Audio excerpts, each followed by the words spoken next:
No vídeo anterior, abrimos o primeiro versículo da Tanakh, analisamos as 7 palavras que descrevem a criação. Vimos o que Bereshit realmente significa no hebraico original, e o que o nome Elohim carrega em si. Hoje, vamos ao segundo versículo. Porque antes de o Eterno dizer que houvesse luz, antes de os céus e a terra ganharem forma, o texto descreve um estado. Um estado primordial, anterior a tudo o que conhecemos. E as palavras usadas para descrever esse estado são algumas das mais estudadas pelos rabinos ao longo de milênios. O segundo versículo de Bereshit em hebraico é: Ve'aretz ha'ayet tohu vavohu, ve'sheshal penei teon, ve'ruach Elohim merashephet al penei hamayim. E a terra estava tohu vavohu, e havia trevas sobre a face do Teon, e o ruach de Elohim pairava sobre a face das águas.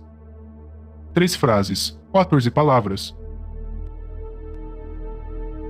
Vamos analisar cada parte com cuidado. A primeira expressão é tohu vavohu.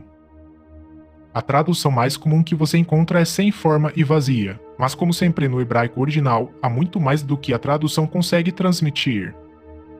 Tohu, por si só, aparece em outros lugares da Tanakh. Em Devarim, o 5º livro da Torá, a palavra tohu é usada para descrever um deserto, um lugar desabitado, vazio de vida, sem presença. Não necessariamente um caos desordenado, mas um espaço que ainda não recebeu forma definitiva, um potencial que ainda não se realizou. E Vohu. Vohu é uma palavra rara na Tanakh. Ela aparece apenas 3 vezes em todo o texto hebraico, e os estudiosos da língua ensinam que ela foi formada para criar um par sonoro com tohu. Tohu vavohu. Se você pronunciar essas palavras em voz alta, vai perceber a musicalidade, o ritmo cadenciado, a repetição do som. No hebraico bíblico, esse recurso é chamado de paralelismo fonético, 2 palavras que se espelham no som e no significado, formando juntas um conceito mais profundo do que cada uma carrega separadamente. Tohu vavohu não é apenas sem forma e vazia, é a descrição poética de um estado de potencial puro, um espaço primordial onde ainda nada havia sido separado, nomeado ou ordenado. O grande comentarista Sforno, rabino italiano do século XV, ensinou que tohu indica matéria indeterminada com potencial para se tornar algo definido, o primeiro material bruto da criação, algo inteiramente novo, que ainda não havia sido convertido em realidade concreta. E o versículo continua. Ve'sheshal penei teon. E havia trevas sobre a face do Teon. Então é traduzido como abismo, mas no hebraico é muito mais específico do que isso.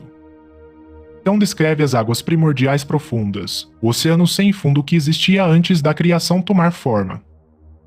E dentro de Teon está a raiz hebraica que significa profundidade, o que há no fundo de tudo, o que está além do alcance. O versículo coloca as trevas sobre a face do Teon, não dentro do Teon, mas sobre a face dele, como se as trevas fossem uma camada, cobrindo algo que havia abaixo. E então vem a terceira parte do versículo. Ve'ruach Elohim merashephet al penei hamayim. E o ruach de Elohim pairava sobre a face das águas. Ruach. Ruach é uma das palavras mais ricas do hebraico. Ela carrega ao mesmo tempo os significados de vento, sopro e espírito. No judaísmo, Ruach Elohim é o sopro ou o vento do Eterno, a presença ativa do Criador no estado primordial. Não uma terceira pessoa de uma divindade, não uma entidade separada, mas a manifestação do poder criador do Eterno, presente sobre as águas antes de qualquer decreto. E o verbo usado aqui é merashephet, que significa planar, pairar, mover-se suavemente. A mesma raiz que descreve uma águia, que para sobre seus filhotes num ninho, protegendo e preparando. Então o segundo versículo descreve o seguinte: a terra estava num estado de potencial não realizado, as profundezas cobertas de trevas, e o sopro do Eterno pairando sobre as águas. Tudo preparado, tudo presente, mas ainda aguardando o decreto que transformaria o potencial em realidade. Esse decreto vem imediatamente no terceiro versículo. Vaiomer Elohim Ior. E disse Elohim, haja luz. Mas isso é tema para o próximo vídeo. O que aprendemos hoje é que o segundo versículo da Tanakh não descreve um caos desorganizado e sem propósito. Descreve um estado de potencial puro, um espaço primordial ainda não ordenado, com as profundezas das águas presentes, com as trevas cobrindo tudo, e com o sopro do Eterno já presente e ativo. O Eterno não chegou depois de encontrar o caos. Ele estava ali, pairando sobre as águas, antes mesmo de pronunciar a primeira palavra da criação.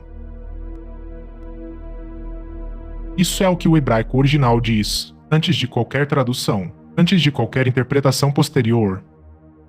A fonte sempre foi mais profunda do que o que te contaram. Se inscreva neste canal, ative o sino.